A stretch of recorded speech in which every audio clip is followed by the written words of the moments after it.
just admiring Montpelier, home of the fourth President of the United States and father of the Constitution, James Madison. Hey Kathleen, did you know that this land was founded by James Madison's grandfather years before the American Revolution and passed down through generations all the way to James Madison? Wow, that is very interesting. Hey guys, did you know that this house wasn't built until James Madison took over the land? And with the help of many slaves, him and his mother turned the land from just a tobacco farm to a market and a blacksmith shop. Right now I'm standing in the slave quarter, which is where they lived. You go over here, this is where the kitchen was. As you can tell, the area is very small because they had a very limited living area. It's no longer here because the family who lived here after James Madison knocked it down.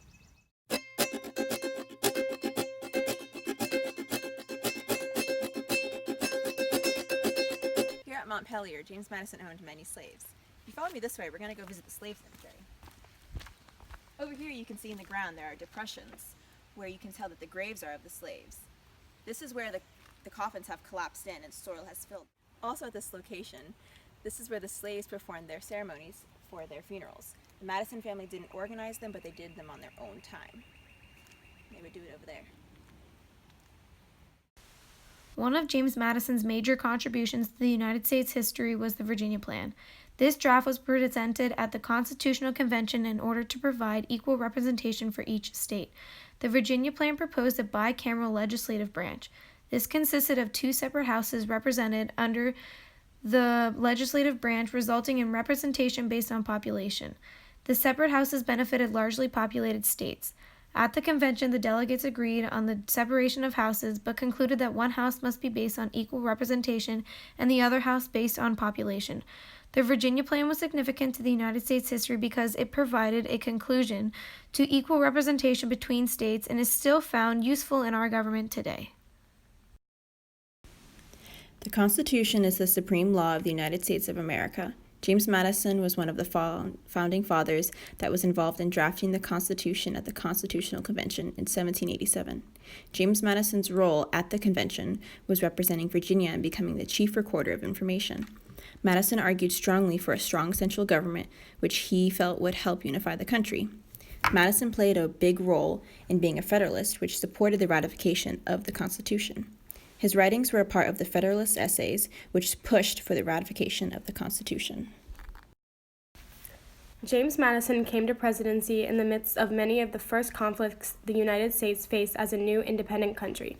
Right before his presidency, the Unpopular Embargo Act was repealed, but during the first year of his presidency, trade with Britain and France was prohibited until Congress decided the president could not control that. The problems with Britain continued, and Madison was pushed by many Congress members to take military action. British impressment of sailors and cargo pushed Madison over the edge, and he asked Congress to declare war June 1, 1812. The United States was still young and was not ready for this war, and Madison is criticized for beginning it. Some nationalism did come from the success at New Orleans, and this made the young nation more confident in its abilities. The Treaty of Ghent then ended the war, and although criticized for the beginning of the war, was praised for its successes. After 2 terms, Madison retired back to Montpelier, where he lived the rest of his life. Oh, hey Claire, welcome to the Garden of Roses. Hi. Cool.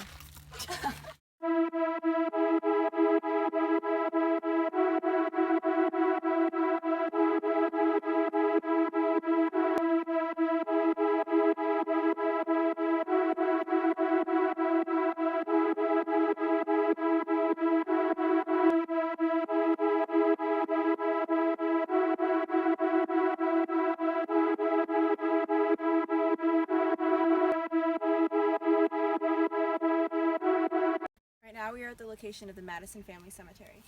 Over here, you can see the cemetery in the background.